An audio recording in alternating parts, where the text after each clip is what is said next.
That was a time of transition, big time, huh? From it certainly was, because when we went on in Berlin, as I said, we were following Dizzy Gillespie, and we'd been around at the festival for a couple of days because there were just amazing people on the festival.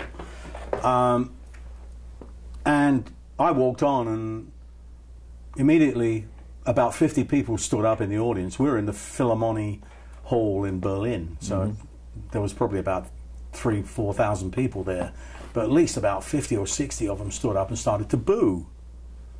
And so I thought, well, I'm not having, I'm not, you know, I mean, the thing was, I was very confident because I'd already won a jazz poll. So, I mean, what I was doing was I was going my own way. And I thought, well, no, I'm not going to let you get away with that, you know.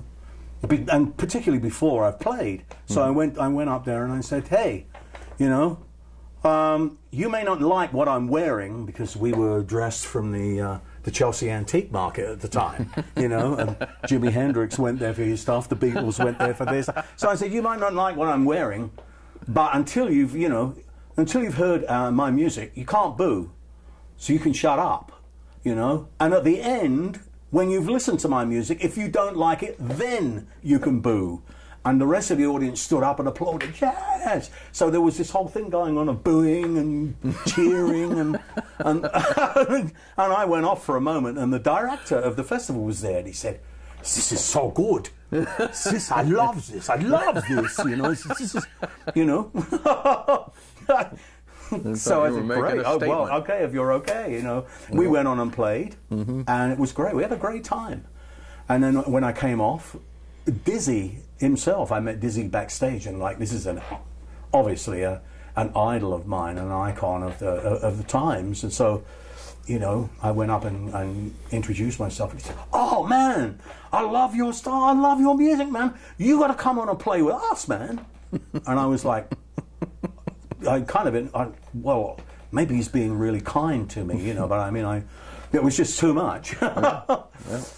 I've heard that about him. He was very a great guy, man. Embraced whenever it was good, no matter what style. It doesn't matter, you know. And you know, I've come to the same conclusion over the years.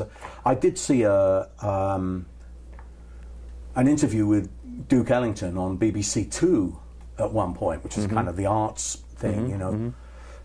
Towards the end of his life, and the guy said to him, "So, Duke, what kind of music do you like?" And he said, "Well, there's only two types of music, good and bad." And I went, "Thank you. Yes, I really, yes, you know, exactly. Yep. If it's good, it's good, and if it's bad, it's bad. Doesn't matter what it is."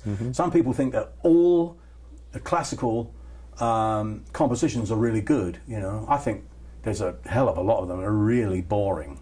Then there are some that are absolutely spectacular, phenomenal stuff, you know. And it's the same for every genre of music. There's, you know, there's great stuff and there's a load of rubbish.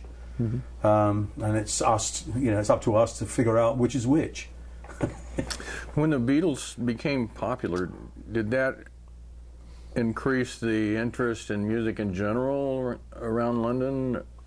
Oh yeah, it sure did in America. Yeah, what happened with them was suddenly it was okay to be a musician. Yeah, you know. So after me, kind of like taking a dive into the deep end, it became more of a real job. It was like, and then suddenly my mother went, "Well, yeah, it's okay. I don't mind you being a musician, but you know, aren't you going to get a haircut?"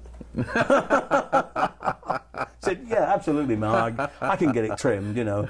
But they really did not only have that effect on the mums and dads of everybody, you know, but they also, I think, opened the doors to British music in America. Absolutely, yeah. You know, because all of us, because before that, it was every musician's dream, particularly when I was playing jazz, because these idols of mine were all American musicians, and so I thought, oh my God, what must it be like to be able to just go down the road in New York and go to a club and hear these guys play, man? It was just like, oh.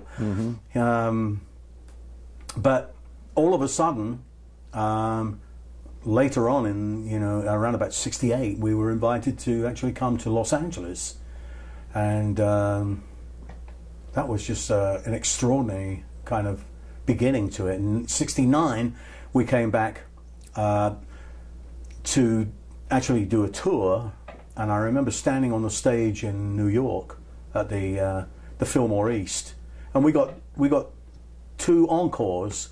The only person that had got 2 encores before us was this great buddy of mine, Jimi Hendrix. And so, and I remember standing there, and I have this mental image of looking out of the audience from standing on the stage and going, "Pinch me, I must be dreaming."